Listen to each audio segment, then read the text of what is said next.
పక్క వాళ్ళకి అసౌకర్యం కలిగించినంత వరకు వేషధారణ, కేశాలంకరణ ఎలా ఉన్నా పెద్దగా పట్టింపుండదు.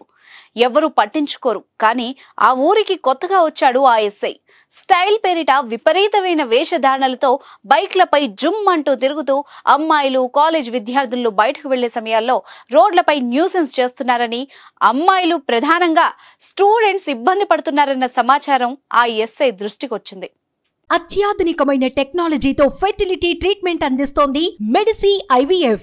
మామూలుగా అయితే అలాంటి వాళ్ళని పోకిరీలను ముద్ర వేసి లోపలేసి 4 తగిలిస్తూ ఉంటారు. కానీ ఆ ఎస్ఐ డిఫరెంట్ గా ఆలోచించాడు. తాను చేస్తున్న పని నలుగురికి కనువిప్పు కావాలి అనుకున్నాడు. ప్రధానంగా తల్లిదండ్రుల్లో మార్పు కలిగించాలనుకున్నాడు. దగ్గరుండి స్టైల్ కటింగ్ చేయించే తల్లిదండ్రుల్లో మార్పు తీసుకురావాలనుకున్నాడు. యువత పాశ్చాత్య ధోరణిని మార్చాలని, మన భారతీయ సంస్కృతి గొప్పతనాన్ని తెలియజేయాలనుకున్నాడు. వెంటనే రంగంలోకి దిగాడు. ఇది ఎక్కడో కాదు, నల్లగొండ జిల్లా కొండమల్లేపల్లి మండల కేంద్రంలో జరిగింది. శాంతి భద్రతల నిర్వహణలో పోకిరీలను అరికట్టడం అన్నది పోలీసులకు సున్నితమైన, బాధ్యతాయుతమైన విధి. అజాగ్రత్తగా, కేర్లెస్ గా వ్యవహరించినట్టయితే కరుడు గట్టిన నేరస్తులు తయారు కావచ్చు. అందుకే పాశ్చాత్య ధోరణుల పేరుట తెలిసి తెలియని వయస్సులో స్టైల్ గురు అంటూ పెడధోరణులను నేర్చుకుంటున్న యువతలో పరివర్తనతో కూడిన మార్పు తేవాలనుకున్నాడు కొండమల్లేపల్లి ఎస్ఐ రామ్మూర్తి.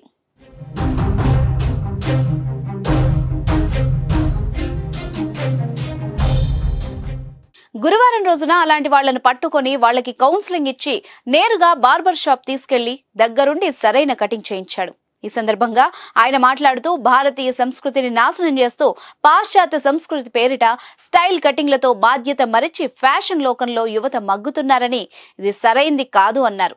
దీనిపై పిల్లల తల్లిదండ్రులు ప్రత్యేక శ్రద్ధ వహించాలని, పిల్లల ప్రవర్తనపై ఎప్పటికప్పుడు నిఘా ఉంచాలన్నాడు. సమాజంలో మార్పు మన నుండే మొదలు కావాలన్నాడు ఎస్ఐ రామ్మూర్తి. పాఠశాల స్థాయిలోనే విపరీత కటింగ్లతో రెచ్చిపోతున్నారని, అలాంటి వారు కొంతమంది విద్యాబోధనలో కూడా ఉన్నారని ఎస్ఐ అన్నారు. కొండమల్లేపల్లి మండలంలో ఇక నుంచి ఏ విద్యార్థి, యువకుడు సైతం ఇలాంటి కటింగ్లు చేసుకుని తిరగరాదని, బైక్లపై ముగ్గురు తిరిగితే, పెద్ద హారన్లతో రోడ్లపై తిరిగితే మైనర్లను నిర్దాక్షిణ్యంగా పట్టుకొని సరైన కటింగ్ చేయిస్తారని ఆయన తెలిపారు. యువతను సరైన మార్గంలో పెట్టడానికి ఎస్ఐ చేస్తున్న ప్రయత్నాన్ని కొండమల్లేపల్లి గ్రామస్తులు మెచ్చుకుంటున్నారు.